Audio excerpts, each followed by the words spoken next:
श्री परमात्मने नमः। श्रीमद् भागवत रसामृत श्री रामचंद्र डोंगरे जी महाराज द्वारा रचित भागवत रहस्य का नया संस्करण अभी 10वां स्कंद चल रहा है, जिसमें भगवान श्री कृष्ण की मधुरमय लीला का हम वर्णन कर रहे हैं, श्रवण कर रहे हैं। आज है भाग 62, कृष्ण ब्रह्म कृष्ण जगत कृष्ण। इसका नाम है बालक अपने घर जाकर प्रतिदिन की कथा अपनी माताओं को प्रतिदिन सुनाते हैं। वे कहते हैं कि लाला ने आज ऐसा किया, लाला ने आज ऐसी लीला की, किंतु उन्होंने अघासुर वध की कथा 1 वर्ष बाद सुनाई। यह सुनकर राजा परीक्षित को आश्चर्य हुआ कि बालकों ने यह कथा 1 वर्ष बाद क्यों सुनाई। सुखदेव जी महाराज का हृदय यह जानकर पिघल उठा है, आंखें भीगी हो गई हैं और शरीर में रोमांच हो आया है। वे कहते हैं, मेरे श्री कृष्ण अति उदार हैं, अतिशय प्रेमालु हैं। इस जीव को परमात्मा के स्वरूप का ज्ञान नहीं है। भगवान के स्वभाव को वह नहीं जानता, इसलिए वह जगत की खुशामद करता है। किसी धनवान की बहुत खुशामद करेंगे तो वह देते देते भी क्या देगा। जो परमात्मा की खुशामद करता है उसे वह भगवान बना देते हैं। यदि जीव श्री कृष्ण से प्रेम करे तो वह उसे श्री कृष्ण बना देते हैं। यह जीव बड़ा अभागा है, इसलिए वह भगवान से प्रेम नहीं करता, परमात्मा की खुशामद नहीं करता, जगत की खुशामद करता है। श्री सुखदेव जी को श्री कृष्ण की उदारता का स्मरण हो आता है। उनकी आंखें भीग गई हैं, उनका गला भर आया है। वे 2 मिनट तक बोल नहीं सके।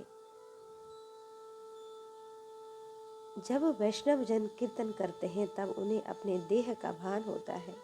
उन्होंने इस लीला का बहुत प्रेम से वर्णन करते हुए कहा है कि हे राजा, तूने बहुत सुंदर प्रश्न किया है।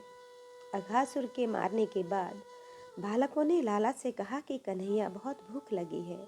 लाला ने कहा, चलो यमुना किनारे चलें, वहाँ पंक्ति में बैठकर भोजन करेंगे। वे ग्वाल बाल मित्र श्री कृष्ण यमुना किनारे श्रीधाम वृंदावन में वृक्षों की छाया में भोजन करने बैठे हैं। तुम मन से उनका दर्शन करो और अनुभव करो कि मैं इस समय वृंदावन में ही हूँ। यमुना जी का दर्शन करता हूँ। सभी वृक्ष फल बाहर से झुक गए हैं। श्री कृष्ण के स्पर्श की आशा से बड़े बड़े ऋषियों ने वृंदावन में पेड़ का रूप धारण किया है। श्री कृष्ण उन्हीं वृक्षों की छाया में अपने ग्वाल बाल मित्रों के साथ भोजन करने बैठे हैं। श्री सुखदेव जी महाराज कथा नहीं कर रहे हैं, वे दर्शन करते करते कह रहे हैं, आज की भोजन व्यवस्था कमलाकार हो रही है। यह बालकों का शुद्ध प्रेम है। उनकी इच्छा है कि मुझे आज श्री कृष्ण से सट कर ही बैठना है। जो श्री कृष्ण से दूर बैठते हैं उसे आनंद नहीं मिल पाता।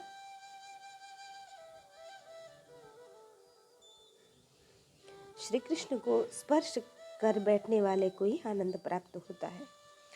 वृंदावन के साधु रासलीला की कथा 4 प्रकार से कहते हैं। 4 प्रकार की रासलीलाओं का वर्णन है। एक रासलीला में श्री कृष्ण वृद्ध गोपियों के साथ रमण करते हैं। दूसरी रासलीला गायों के साथ होती है। तीसरी रासलीला ग्वाल मित्रों के साथ होती है और चौथी रासलीला युवती गोपियों के साथ होती है। युवती गोपियों के साथ रास करने की कथा 19वें अध्याय में आएगी। यह 13वां अध्याय चल रहा है। इस अध्याय में श्री कृष्ण की रासलीला वृद्ध गोपियों, गायों और ग्वाल मित्रों के साथ हुई है। श्री सुखदेव जी महाराज कहते हैं, हे राजर्षि, यह अलौकिक रासलीला है। रासलीला का क्या तात्पर्य है, इसे समझो। उपनिषद में रसौ वै सः कहकर परमात्मा का वर्णन किया है, अर्थात परमात्मा रस स्वरूप है, रसमय है। अति मधुर रस ही परमात्मा है। रसमय मनुष्य ही परमात्मा को प्राप्त करता है। रसमय परमात्मा के साथ एक होना ही रास कहलाता है। गोकुल में वृद्ध गोपियाँ थीं। वे बाल कृष्ण लाल का दर्शन करती थीं। दर्शन में आनंद तो आता है, किंतु उनके मन में यह भाव जागता है कि हमें श्री कृष्ण के दर्शन में इतना अधिक आनंद आता है तो जब यशोदा माता लाला को अपनी गोद में लेकर छाती से चिपकाती होंगी तो उन्हें कितना आनंद आता होगा। हमें लाला से मिलना है, मुझे उनके साथ एकाकार होना है। ये वृद्ध गोपियाँ श्री कृष्ण के दर्शन करते करते अपने मन द्वारा श्री कृष्ण से मिलती हैं। वे मन से तो श्री कृष्ण से मिल ही रही हैं, किंतु अब भी उनकी भावना प्रत्यक्ष मिलन की है। इस अध्याय में इन वृद्ध गोपियों के साथ रास है, मिलन है। गोकुल में जो गायें थीं उन्हें भी लाला से मिलने की इच्छा थी। अरे इन गायों से लाला किस प्रकार मिले, यह बड़ा भारी प्रश्न है। गायों के मन में ऐसा भाव जागता है कि जिस प्रकार बछड़ा गाय का दूध पीता है, उसी प्रकार श्री कृष्ण मेरा दूध पिए तो मैं उनसे मिल लूँ। गाय जब बछड़े को दूध पिलाती है तब गाय और बछड़ा दोनों एकमय हो जाते हैं। उनका अद्वैत ऐसा हो जाता है कि उसे कोई तीसरा समझ नहीं सकता। इसका अनुभव गाय और बछड़े ही कर सकते हैं। इन गायों को कन्हैया के साथ एकाकार होना है, लाला से मिलना है। इस अध्याय में परमात्मा ने गायों के साथ भी रास किया है। तत्पश्चात इस अध्याय में ग्वाल मित्रों के साथ भी रास है। ग्वालों की ऐसी भावना है कि मुझे श्री कृष्ण को स्पर्श करके ही बैठना है। कोई श्री कृष्ण से दूर बैठने को तैयार नहीं है। अब श्री कृष्ण तो ठहरे एक और बालक हैं अनेक, फिर भी एक ही समय सबसे किस प्रकार मिले। श्री सुखदेव जी महाराज समाधि भाषा में एक ऐसा वर्णन करते हैं, एथाम भोरुह कर्णिकायः। आज की भोजन बैठक कमल जैसी है। कमल के मध्य में गाभा पुष्प दंड होता है। श्री कृष्ण मध्य में है। छोटी छोटी पंखुड़ियाँ गाभे के पास होती हैं, बड़ी पंखुड़ियाँ गाभा से दूर दिखाई देती हैं। दूर दिखाई देने पर भी प्रत्येक पंखुड़ी का संयोग गाभा के साथ होता है। कमल 1000 पंखुड़ियों का होता है, उसमें एक भी पंखुड़ी ऐसी नहीं होती जिसका संबंध गाभा से न हो। छोटे बालक श्री कृष्ण के पास हैं और बड़े बालक थोड़े दूर हैं। तुम्हारे बड़े हो जाने पर कन्हैया तुम्हें दूर रखेगा। यदि तुम छोटे होगे, मन से बालक की तरह छोटे रहोगे, तो श्री कृष्ण तुम्हारे पास बैठ जाएंगे। प्रभु ने अनेक बालकों को एक साथ अपने मिलन का अनुभव कराया है कि तुमसे सटकर बैठना है। तुमसे सटकर ही बैठा हूँ मैं। श्री कृष्ण ने रासलीला में प्रत्येक गोपी को यह अनुभव कराया है कि मैं तेरे पास ही हूँ। बालकों का प्रेम शुद्ध है। ये बच्चे अपने अपने घर से जो कुछ लाते हैं, उसमें से जो अच्छी से अच्छी वस्तु होती है उसे लाला के लिए अलग रख देते हैं। जो मध्यम वस्तु होती है उसे मित्रों को देते हैं और जो साधारण वस्तु होती है उसे अपने खाते हैं। अच्छी वस्तु दूसरे को देना ही भक्ति है। जो अच्छी वस्तु अपने लिए रखा जाए वह आसक्ति है। और बालकों की ऐसी भावना है कि लाला के मुंह में मुझे कौर कबल देना है।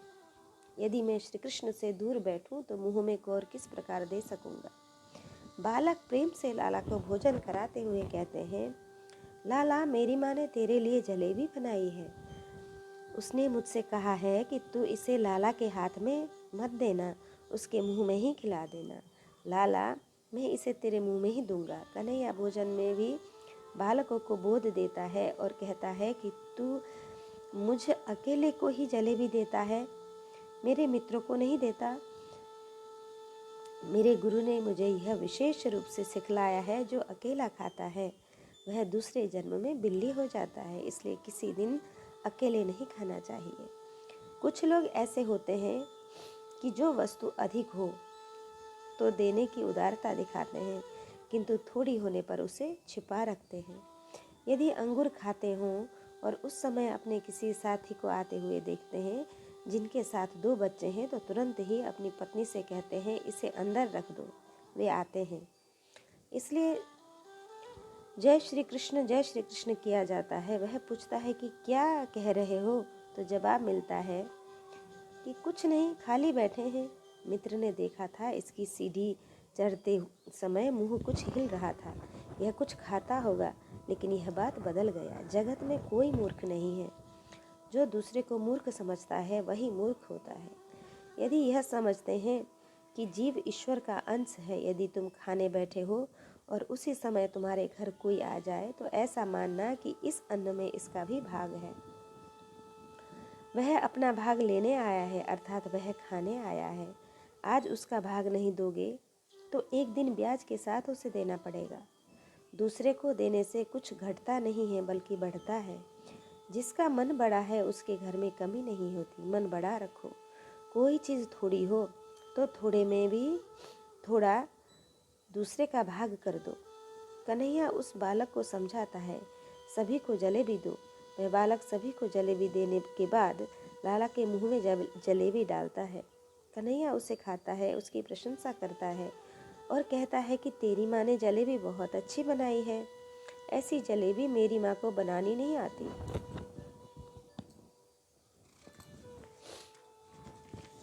तात्पर्य यह है कि जिसका खाओ उसका बखान करो। जिसने मेहनत की है, जिसने पैसा लगाया है, उसकी ऐसी इच्छा होती है कि लोग मुझे अच्छा कहें, मेरा बखान करें और मैं उसे सुनूं। कुछ लोग ऐसा कहते हैं कि मेरा बखान मुझे पसंद नहीं आता, किंतु प्रायः वे गलत कहते हैं।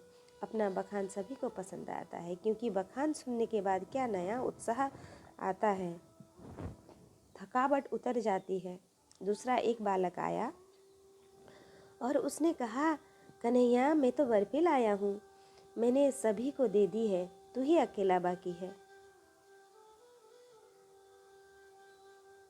उसने लाला के मुंह में बर्फी डाल दी। इस प्रकार श्री कृष्ण ग्वाल बाल मित्रों के साथ प्रेम से भोजन करते हैं।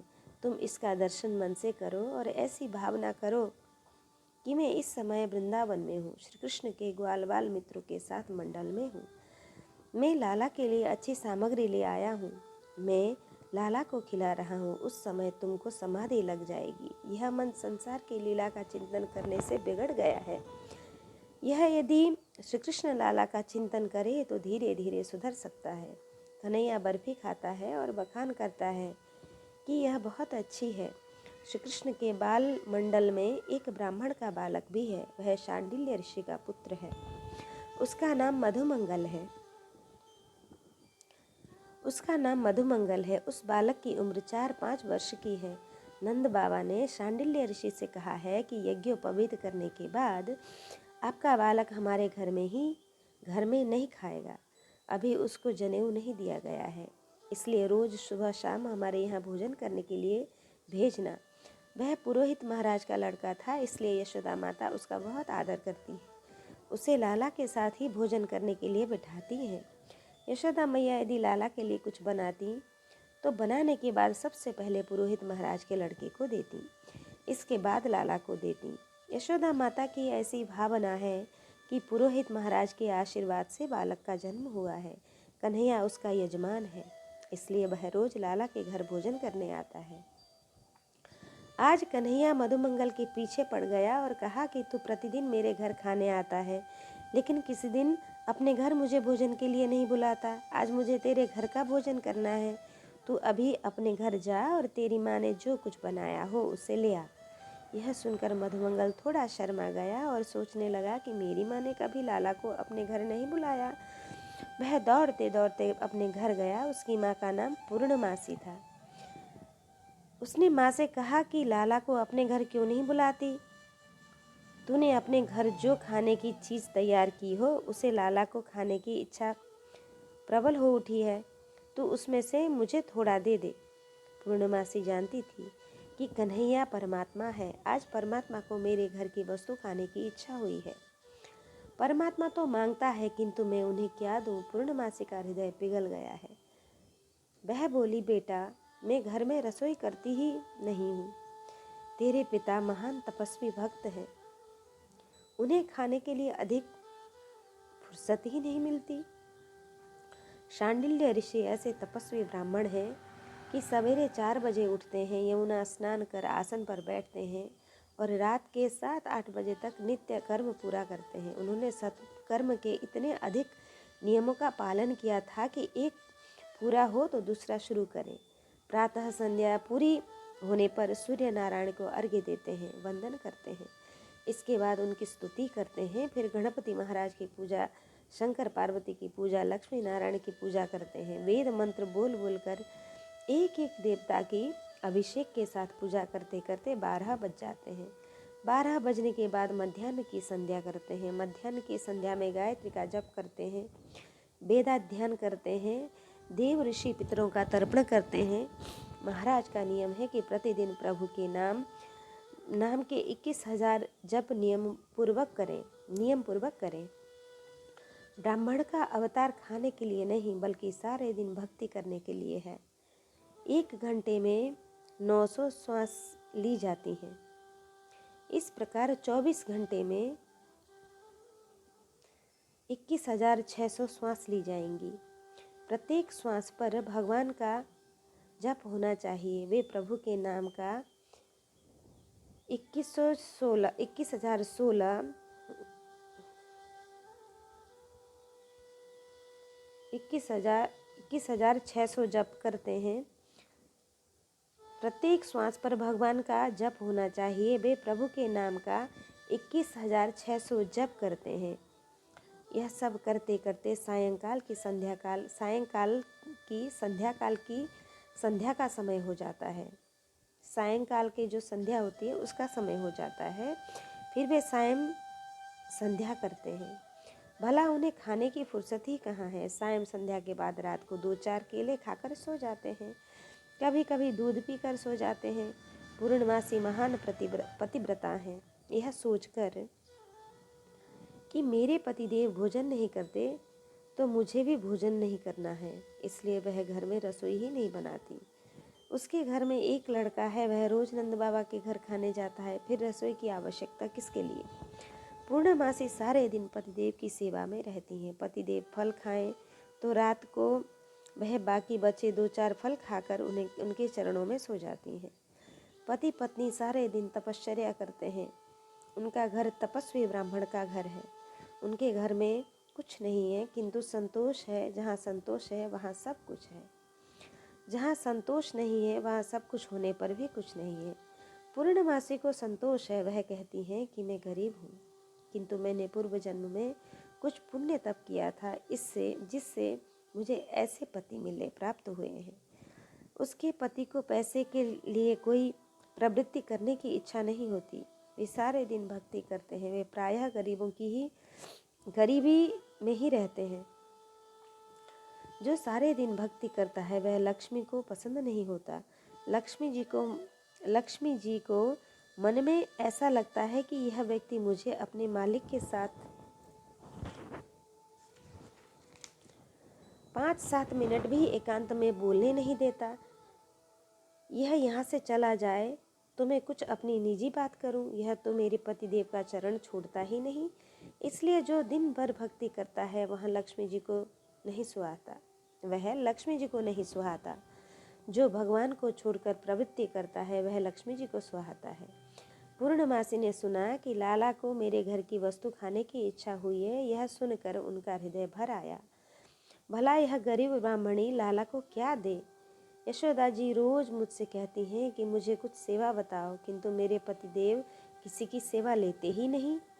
कल मैं यशोदा जी से कहूँगी कि थोड़ा खोआ भेजो। मैं उससे लाला के लिए मिठाई बनाऊंगी और उसे दूंगी। आज तो घर में कुछ भी नहीं है। यह सुनकर बालक बोला, माँ तू मुझे कुछ दे। दूसरे सभी मित्र लाला के लिए मिठाई लाते हैं, मैं ही एक ऐसा हूँ जो खाली हाथ जाता हूँ। यह कहकर बालक रोने लगा। पूर्णमासी ने अपने घर में देखभाल की किंतु उसे दूसरा कुछ नहीं मिला। थोड़ी छाछ पड़ी थी, वह हाथ लगी। पूर्णमासी ने विचार किया कि यह गरीब ब्राह्मणी लाला को दूसरा कुछ क्या दे। वह छाछ देते समय आंख में आंसू भरकर बोली, लाला के लिए घर में जो अच्छी से अच्छी वस्तु हो वही देनी चाहिए, किंतु मेरे घर में कुछ दूसरी वस्तु नहीं है, केवल यह छाछ है, किंतु वह भी खट्टी है। कन्हैया का शरीर बहुत कोमल है, उसे यह खट्टी छाछ पीने पर बहुत तरह की तकलीफ खड़ी होगी। बेचारी गरीब ब्राह्मणी दूसरा कर ही क्या सकती थी। उसने छाछ में थोड़ी चीनी मिला दी और उसे मीठी बनाकर एक छोटी सी हांडी में डाल दिया।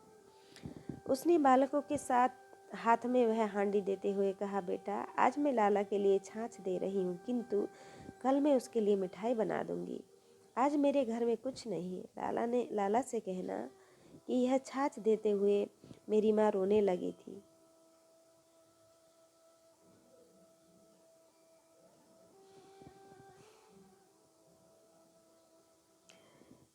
मैं छाछ लेकर आया हूँ।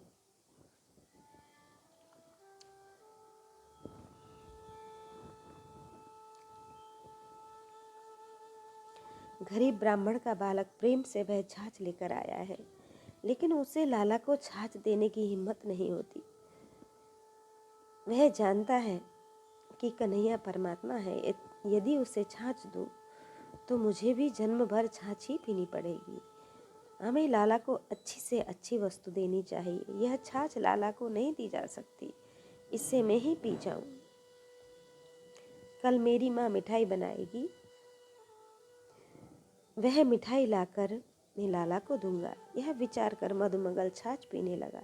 यह देखकर लाला ने कहा, हे मधुमंगल, तेरी माँ ने मेरे लिए छाछ भेजी है, वह मुझे दे। मधुमंगल ने कहा, कन्हैया मैं वह छाछ तुझे नहीं दूंगा, कल मैं तुझे मिठाई लाकर दूंगा। कन्हैया बोला, तू यह छाछ क्यों नहीं देगा? कल की बात कल देखी जाएगी, मैं तेरी हांडी खींच लूँगा। मधुमंगल ने देखा कि कन्हैया खड़ा हो गया है। वह दौड़ता हुआ आएगा और हांडी मुझसे छीन लेगा। मुझे लाला को मिठाई खिलानी है, क्या मैं उसे छाछ दूँ? जब तक कन्हैया आए तब तक मैं अकेले सारी छाछ पी जाऊं और हांडी खाली कर दूं। ऐसा विचार कर मधुमंगल ने छाछ पी ली और हांडी खाली कर दी। लेकिन अधिक जल्दी के कारण उसके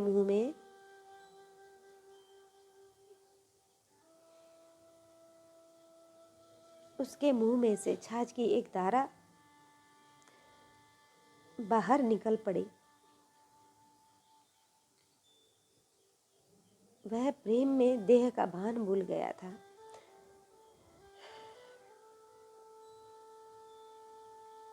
कन्हैया दौड़ता हुआ आया और मधुमंगल का मुंह चाटने लगा। यह प्रेम की कथा है।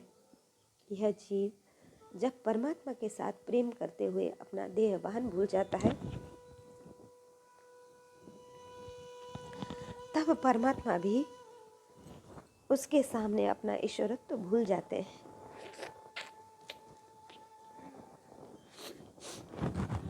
आज श्री कृष्ण को यह याद नहीं आता कि मैं लक्ष्मी का पति हूँ, मैं वैकुंठ का स्वामी हूँ। उसने ग्वालों के साथ ऐसा सच्चा प्रेम किया कि मधुमंगल उससे शर्मा गया। उसने कहा कि कन्हैया तू यह क्या कर रहा है?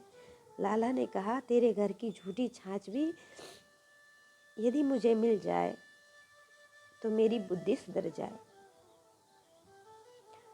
तेरे पिता महान तपस्वी ब्राह्मण है, उनके पुण्य प्रताप से हमारा ब्रज सुखी हुआ है। 24 लाख गायत्री जप का एक पुरुष चरण होता है। उस तपस्वी ब्राह्मण ने ऐसे 3 पुरुष चरण किए हैं।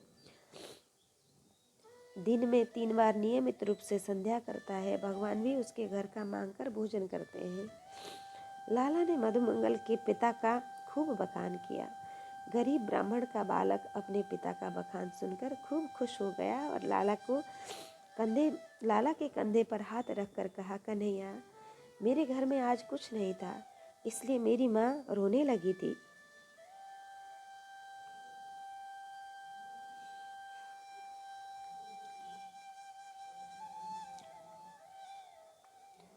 मेरी माँ ने कहा है कि कल मैं लाला के लिए स्वादिष्ट मिठाई बनाऊंगी, इसलिए मैं कल तेरे लिए मिठाई ले आऊंगा।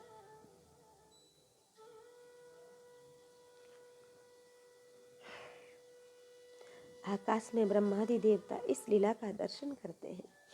ब्रह्मा जी के मन में शंका हुई कि यह श्री कृष्ण तो बालकों का मुंह चाटता है, क्या यह परमात्मा है? क्या जो परमात्मा होगा वह बालकों का मुंह चाटेगा? श्री कृष्ण की लीला ऐसी विचित्र है कि देवता भी भ्रम में पड़ जाते हैं। यदि आजकल के लोग शंका करें तो कोई आश्चर्य की बात नहीं। ब्रह्मा जी ने ऐसा निश्चय किया कि मुझे श्री कृष्ण की परीक्षा करनी पड़ेगी। कि वे ईश्वर हैं या देव। यदि उसे मेरे जैसा संसार बनाना आएगा तो मैं मान लूँगा कि वह ईश्वर है। श्री कृष्ण बालकों के साथ भोजन करते हैं। उस समय सबने बछड़े चरने के लिए छोड़े हैं। ब्रह्मा जी बछड़ों को उठाकर ब्रह्मलोक में ले गए। भोजन के बाद बालकों ने देखा कि बछड़े तो है ही नहीं। उन्होंने लाला से कहा कि कन्हैया, बछड़े नहीं दिखाई देते। लाला ने कहा कि तुम भोजन करो, मैं बछड़ों को खोज कर ले आता हूँ। कन्हैया बछड़े खोजने निकल पड़ते हैं। उसी समय ब्रह्मा ने उन बालकों को भी उठा लिया और उन्हें ब्रह्मलोक में ले गए। लाला को मालूम हो गया कि यह बुढ़ा आज अकारण ही मेरे पीछे पड़ गया है। यह बात लाला को पसंद नहीं आई, इसलिए उसने एक ही समय सभी बछड़ों और ग्वाल वालों का स्वरूप अचानक प्रकट कर दिया। सुखदेव जी महाराज कहते हैं, राजन, मैं तुझे क्या बताऊं, कमरी भी श्री कृष्ण हो गई, लकड़ी भी श्री कृष्ण हो गई। जिसका जो स्वभाव था वह श्री कृष्ण हो गया। जिसका स्वभाव उतावलापन था, भगवान भी उसी तरह उतावले हो गए। श्री कृष्ण इसके स्वभाव के अनुसार उनका स्वरूप धारण कर घर लौट आए हैं। सवेरे गए हुए बालक शाम को घर लौट आए हैं और वे दौड़ते दौड़ते अपनी दादी माँ के पास गए हैं। दादी माँ ने बालकों को गोद में लेकर छाती से लगा लिया है। अत्यंत आनंद ही पैदा हो रहा है। यह इस प्रकार आज ये वृद्ध गोपियाँ बालकों से न मिलकर सीधे परमात्मा श्री कृष्ण से मिलती हैं, जबकि उनके बालक ब्रह्मलोक में हैं।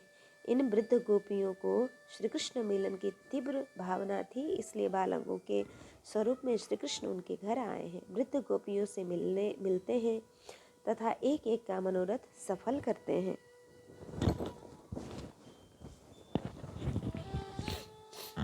आज गोकुल के एक एक घर में आनंद समुद्र बह रहा है। आज तक गोपियां आनंद लेने के लिए यशोदा जी के घर जाती थीं, किंतु आज प्रत्येक गोपी के घर परमानंद प्रकट हुआ है। आज गायों को भी अत्यंत आनंद हुआ। उनके बछड़े ब्रह्मलोक में हैं और बछड़ों के स्वरूप में श्री कृष्ण ही घर आए हैं। यह गायों के साथ रासलीला है। यह जीव और ईश्वर का मिलन है।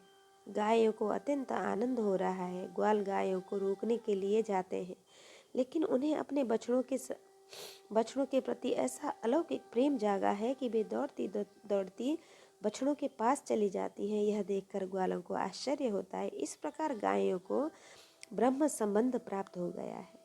इस समय कमरी श्री कृष्ण, डंडा श्री कृष्ण, गोप बालक श्री कृष्ण, बछड़े श्री कृष्ण, यानी सभी श्री कृष्ण बनकर परस्पर क्रीड़ा कर रहे हैं।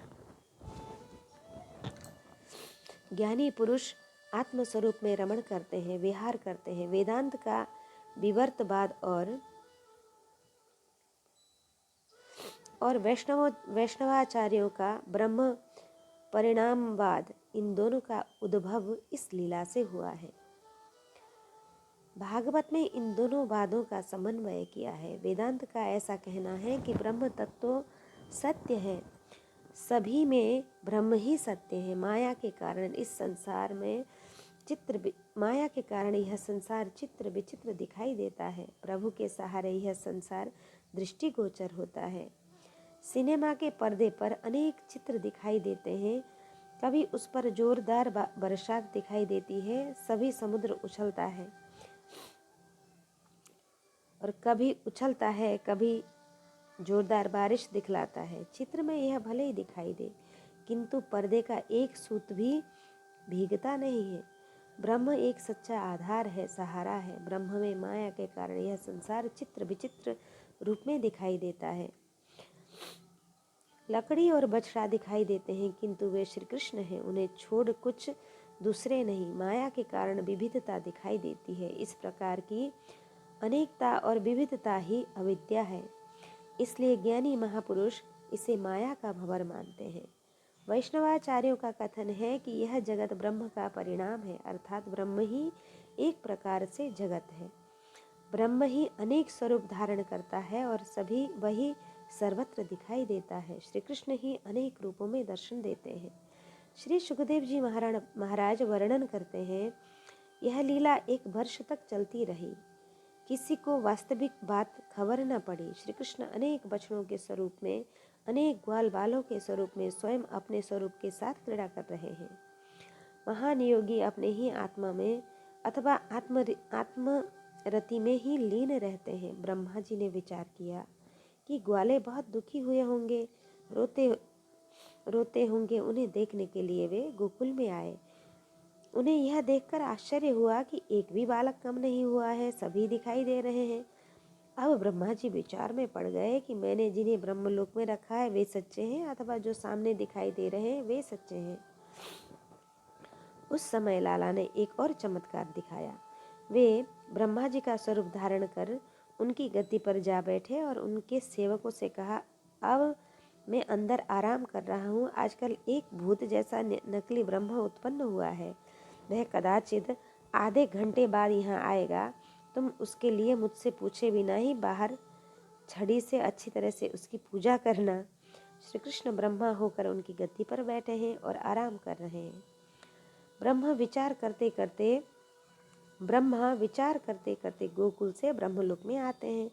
यहाँ आने पर उनके नौकर ही उन्हें मारने लगते हैं। इससे ब्रह्मा को बहुत बुरा लगता है। उन्होंने अपने नौकरों से कहा, अरे तुम्हें कुछ होश है? तुम मेरे नौकर हो और मेरा ही अपमान कर रहे हो। मैं ब्रह्मलोक का राजा हूँ। नौकर कहते हैं, तुम किसके राजा? हमारे राजा तो अंदर आराम कर रहे हैं। तू भूत जैसा कहाँ से आया है? हम लोग तुझे अंदर नहीं जाने देंगे। इस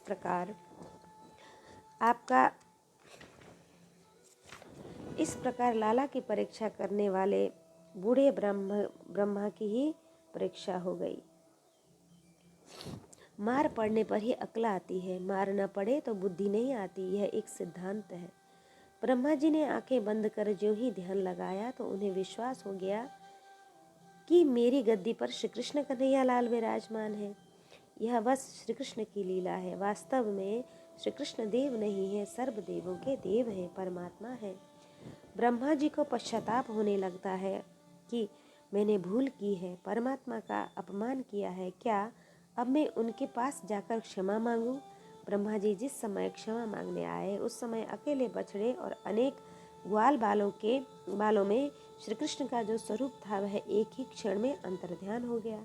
अकेले श्री कृष्ण रह गए और ऐसा नाटक किया मानो उन्हें डर लग रहा है। उस समय श्री कृष्ण रोते जा रहे हैं, बछड़ों और मित्रों को ढूंढ रहे हैं और कहते हैं, हे मधुमंगल, हे मनसुका, हे श्रीदामा, तुम सब मुझे छोड़कर कहाँ चले गए? मुझे अकेले बहुत डर लग रहा है। ब्रह्मा जी ने उन्हें देखकर हाथ जोड़े और कहा, महाराज, किसी को तुम्हारे जैसा नाटक करना नहीं आएगा। मैं तुम्हारे चरणों में पड़कर क्षमा मांगने आया तो मुझे आप ऐसा स्वरूप दिखा रहे हैं। रोना यह माया का धर्म है। श्री कृष्ण में माया का यह धर्म भले ही दिखाई दे, किंतु श्री राम श्री कृष्ण माया रहित शुद्ध ब्रह्म है, आनंदमय है। जिस प्रकार सूर्य के पास अंधकार नहीं जा सकता, उसी प्रकार ब्रह्मा के पास माया नहीं जा सकती, उसे स्पर्श नहीं कर सकती। यह तो प्रभु ने ऐसा नाटक किया कि आज आनंद रोता हुआ दिखाई देता है। कदाचित श्री राम श्री कृष्ण रोएं, किंतु वे अपने स्वरूप में स्थिर होकर ही लीला करते हैं। जिस प्रकार किसी नाटक में कोई राजा भिखारी का वेश धारण कर भीख मांगने जाए और भीख न मिलने पर नाटक करे कि मुझे कुछ नहीं मिला और रोने लगे, किंतु अंदर से उसे पता है कि मैं राजा हूँ, उसी प्रकार भगवान परमात्मा श्री राम श्री कृष्ण आनंदमय है, भले ही वे रोते हुए दिखाई दें। रामायण में वर्णन आता है, जब रावण सीता जी को हरण करके ले गया तब श्री राम सीता जी को खोजने निकल पड़े। जब लंका में श्री राम का स्मरण कर सीता जी रोती हैं, तब रामचंद्र जी ऐसा नाटक करते हैं कि सीता के वियोग से मुझे बहुत दुख है।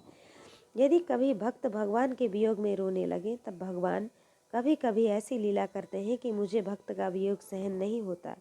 श्री सीता जी के वियोग में श्री राम जी को रोते देखकर लक्ष्मण जी समझाते हैं, बड़े भाई आप रोए नहीं, सीता जी मिलेंगी। राम जी कहते हैं कि मेरी सीता कहाँ है? वृक्ष से पूछते हैं कि सीता कहाँ है?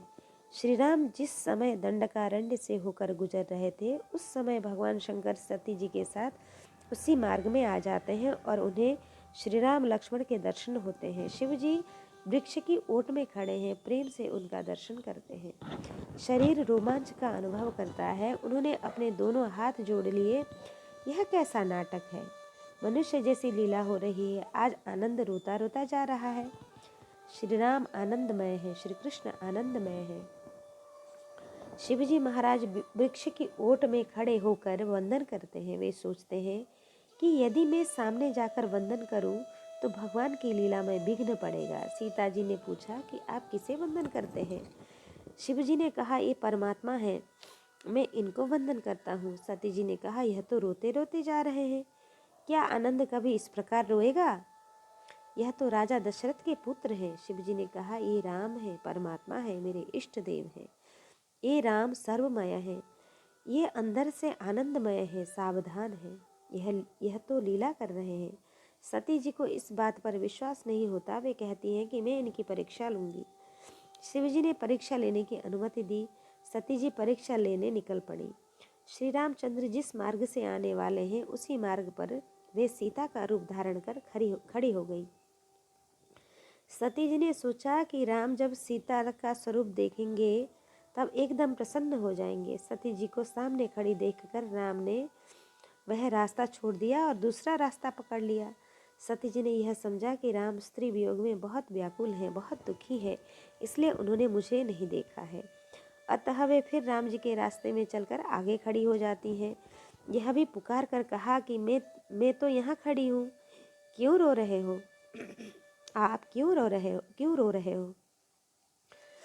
श्री राम इस बात को अनसुनी कर देते हैं और वे रास्ता छोड़कर दूसरा रास्ता पकड़ लेते हैं। सती जी को आश्चर्य होता है कि अभी उनकी नज़र ठीक तरह मुझ पर पड़ी नहीं है। मैं उनके पास जाकर खड़ी रहूं तो वे प्रसन्न होंगे। सीता जी के रूप में सती जी रामचंद्र जी के पास जाकर खड़ी हो गई। उन्हें देखकर श्री राम अपना मस्तक धरती पर झुकाकर वंदन करते हैं और कहते हैं, दशरथ पुत्र राम आपको वंदन करता है। माँ, तुम अकेले ही जंगल में क्यों घूम रही हो? भगवान शंकर कहाँ हैं? अब सती जी को विश्वास हो गया। भले ही ये रो रहे हैं किंतु अंदर से बहुत सावधान है, आनंद में है। इनको माया का स्पर्श नहीं है। जो परमात्मा का सेवा स्मरण करे उसे माया स्पर्श नहीं होता। फिर स्वयं परमात्मा को, श्री राम को, श्री कृष्ण को माया कैसे स्पर्श कर सकती है? ब्रह्मा जी ने निश्चय किया कि श्री कृष्ण भले ही रोएं किंतु ये परमात्मा है। ब्रह्मा जी को यह विश्वास हो गया। हंस पर विराजे हुए ब्रह्मा जी नीचे उतरते हैं और श्री कृष्ण कन्हैया की जय जय जयकार कहकर लगाकर कहते हैं, श्री कृष्ण के चरणों में वंदन करते हैं। ब्रह्मा जी परमात्मा की स्तुति करते हैं।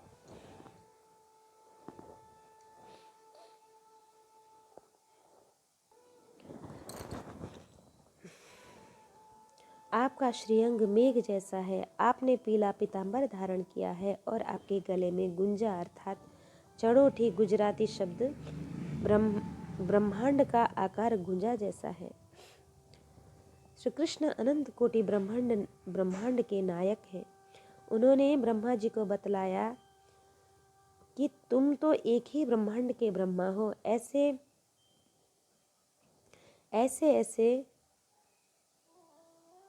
अनेक ब्रह्मांड मेरे श्री अंग में विलास करते हैं। वे अनंत कोटि ब्रह्मांड के नायक हैं, इसलिए उन्होंने गले में गुंजा की माला धारण की है। उनके मस्तक पर मोर पिच्छ का मुकुट है। लाला को मोर बहुत पसंद आता है। मोर में अनेक गुण हैं। वह दूसरे के दुख से दुखी और सुख से सुखी होता है। अधिक गर्मी पड़े और सब कुछ सूख जाए तो मोर को मरण तुल्य दुख होता है। आकाश में बादल के गड़गड़ाने पर वह अत्यंत आनंद में नाचता है और उसकी आंखों से आनंदाश्रु प्रभावित हो उठता है, जिससे मोरनी पी जाती है और उससे सगर्भा बन जाती है। जो काम सुख का त्याग करता है उसे श्री कृष्ण अपने मस्तक पर स्थान देते हैं। ब्रह्मा जी कहते हैं, माता के पेट में निवास करने वाला बालक यदि अज्ञान में उसे लात भी मारे तो वह उसे क्षमा करती है। उसी प्रकार आप मुझे क्षमा कीजिए। मैं आपकी लीला से विमोहित सा हो गया था। आपकी लीला का पार भला कौन पा सकता है। श्री कृष्ण की लीला ही उनकी बहुत बड़ी कृपा है। श्री कृष्ण की लीला ही उनकी बहुत बड़ी कृपा है। श्री कृष्ण आनंद में है, इसलिए उन्हें सुख भोगने की इच्छा होती ही नहीं। श्री कृष्ण को कोई भी स्वार्थ नहीं होता।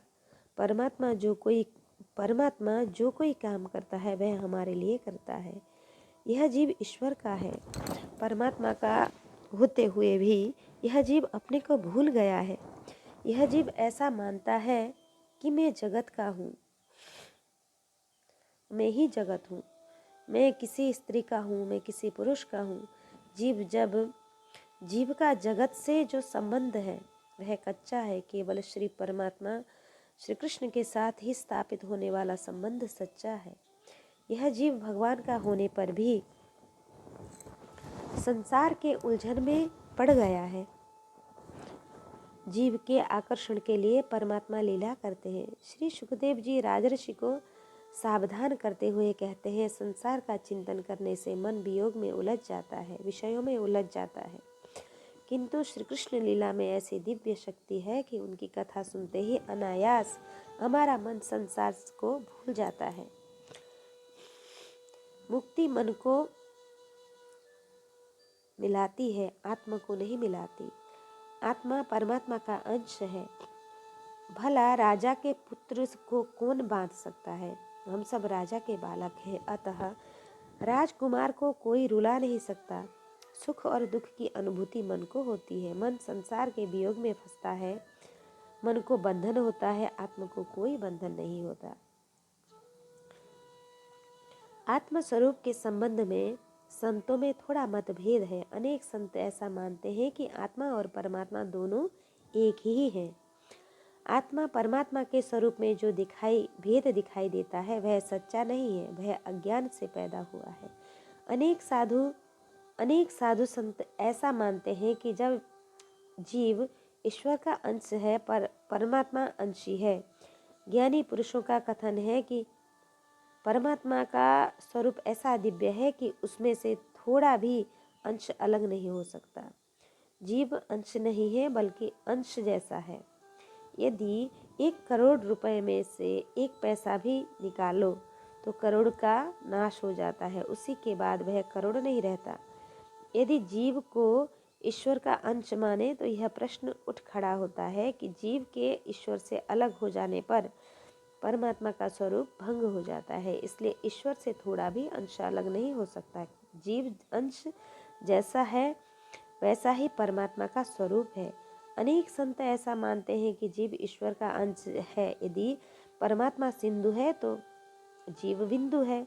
समुद्र से एक छींटा भी यदि बाहर निकाले तो क्या उससे समुद्र का विनाश होता है। जिसकी बुद्धि तर्क की कसौटी में कसी हुई होगी वह ऐसा ही कहेगा कि समुद्र में से यदि एक बिंदु भी बाहर निकालो तो समुद्र का जो असली रूप होता है वह बना नहीं रहता। जिसकी बुद्धि तर्क की कसौटी पर कसी होती है उसे वेदांत का सिद्धांत पसंद नहीं होता। जिसकी बुद्धि भावना प्रधान होती है उसे वैष्णव सिद्धांत पसंद होता है। किसी भी सिद्धांत में जीव को बंधन नहीं बताया गया है। चाहे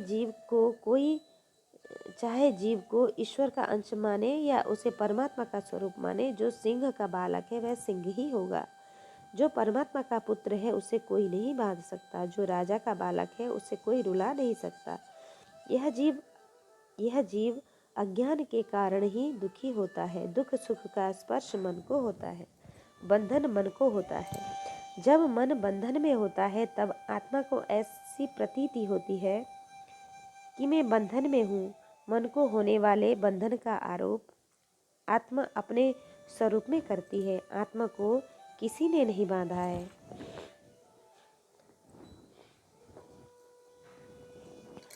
महापुरुषों ने इस सिद्धांत को समझाने के लिए बहुत सुंदर दृष्टांत दिया है।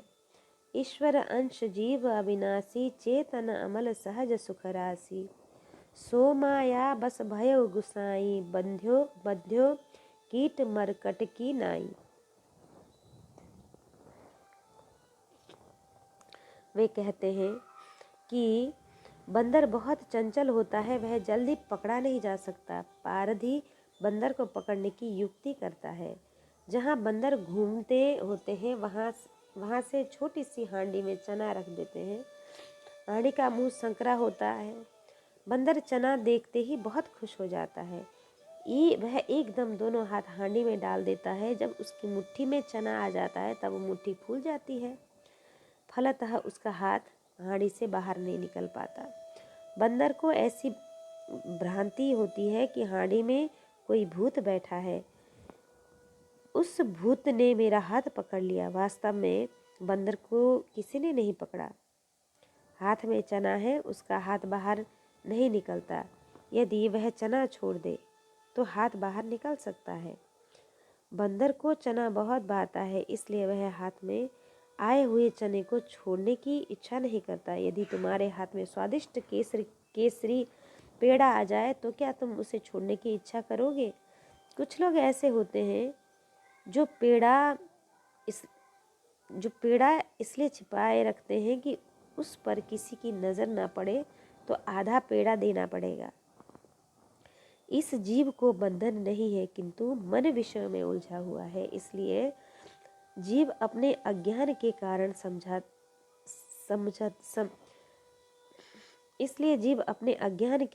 समझता है कि मैं आबद्ध हूँ।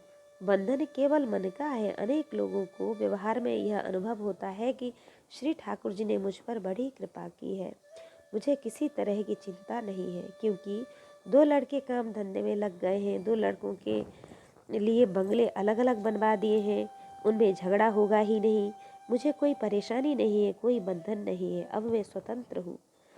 अब मैं कितनी भी भक्ति करूँ उतनी कम है। अब मुझे भक्ति करने के लिए गंगा तट पर जाना है। मनुष्य जितना बोलने में होशियार है उतना व्यवहार में होशियार नहीं होता। वह कहता है कि मुझे कोई झंझट नहीं है, एक पुत्री बाकी है, उसकी शादी हो जाए तो मैं तुरंत गंगा तट पर भजन करने चला जाऊंगा, वहीं अपना शरीरांत करना है। क्या अभी आप गंगा तट पर नहीं गए? यह सुनकर कोई वृद्ध पुरुष उत्तर देता है, मुझे तो सब कुछ छोड़ना है, किंतु ये लड़के जाने नहीं देते। ये घर में रहने के लिए ही जिद करते हैं और कहते हैं कि घर में भी भक्ति होती है। यह बात सत्य है कि घर में भक्ति होती है, लेकिन घर में रहकर सतत भक्ति नहीं होती। घर में रहने पर बालक बालिकाओं की भी भक्ति करनी पड़ती है। घर में सारे दिन भगवान की भक्ति करना अशक्य है। वृद्ध कहता है कि लड़कों के इनकार करने के कारण मैं कहीं बाहर नहीं जाता, भक्ति करने नहीं जाता। वास्तव में उसे घर छोड़ने की इच्छा नहीं है, किंतु लड़कों को व्यर्थ अपयश देता है। जब यमराज के यहाँ से धर पकड़ का वारंट आ जाएगा तब क्या उसे किसी प्रकार रोका जा सकेगा, या यह कहा जाएगा कि लड़के जाने नहीं देते? उस समय तो यमदूत धक्का मार कर ले जाएंगे। एक दिन सब कुछ छोड़ना ही पड़ेगा। जब विवश होकर छोड़ना पड़ता है तो बड़ी तकलीफ होती है, और मनुष्य सोच समझ कर छोड़ दे तो बड़ा सुख मिलता है। उसके बिना कोई काम रुका नहीं है, न किसी ने उसे बांध रखा है, फिर भी वह अपने अज्ञान के कारण स्वयं में बंधा हुआ है। आत्मा को किसी प्रकार का बंधन नहीं है, बंधन तो मन को है। श्री कृष्ण लीला में ऐसी दिव्य शक्ति है कि सांसारिक विषय में फंसा हुआ मन अनायास ही संसार को भूल जाता है। श्री कृष्ण लीला में ऐसी दिव्य शक्ति है कि सांसारिक विषय में फंसा हुआ मन अनायास ही संसार को भूल जाता है, लेकिन उसे श्री कृष्ण लीला की शक्ति का अनुभव होना पड़ेगा। इस प्रकार इस जगत में रहकर किसी न किसी निमित्त से इसे भूलना है और परमात्मा के स्मरण में तन्मय होना है। यही श्री कृष्ण लीला का रहस्य है।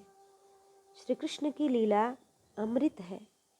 मनुष्य स्वर्ग का अमृत पीने से अमर नहीं बनता, उल्टे स्वर्ग का अमृत पीने से विकार वासना की वृद्धि होती है। यदि श्री कृष्ण कथामृत का पान करे और प्रभु में प्रेम जगे तो धीरे धीरे मनुष्य की वासना विनष्ट हो जाती है। स्वर्ग का अमृत पीने से पुण्य का नाश होता है, किंतु कथामृत पान से पापों का नाश होता है। स्वर्ग का अमृत थोड़े समय के लिए सुख देता है, किंतु कुछ समय पश्चात मन अशांत बन जाता है। तुम जितने समय तक कथा सुनते हो उतने समय तक संसार को भूल जाते हो। भगवान की लीला में ऐसी दिव्य शक्ति है, योगी जन जगत को भूलने के लिए प्राणायाम प्रत्याहार करते हैं। श्री कृष्ण लीला ऐसी मधुर है कि इसमें अनायास ही यह जीव जगत को भूल जाता है। इससे प्रभु में प्रेम जगता है और परमात्मा के दर्शन स्मरण में तन्मयता उत्पन्न होती है। ब्रह्मा जी कहते हैं, श्री कृष्ण की कृपा से ही श्री कृष्ण लीला का रहस्य ध्यान में आता है। भगवान की सारी लीला बड़ी अटपटी है। उसमें अनेक बार ब्रह्मादि देवता भी भ्रम में पड़ जाते हैं। प्रभु ने ब्रह्मा जी का मोह दूर कर दिया। ब्रह्मा जी बालकों और बछड़ों को ब्रह्मलोक से धरती पर ले आए हैं। वे सब मानो ऊँग में से जाग गए हैं। पूरा वर्ष का समय व्यतीत हो गया। अभी उन्हें ऐसा लगता है कि अघासुर का वध मानो आज ही हुआ है। इसलिए एक वर्ष के बाद अपने घर पर पहुंचकर बालक अघासुर की बात बताते हैं। इस तरह से हमने आज श्रवण किया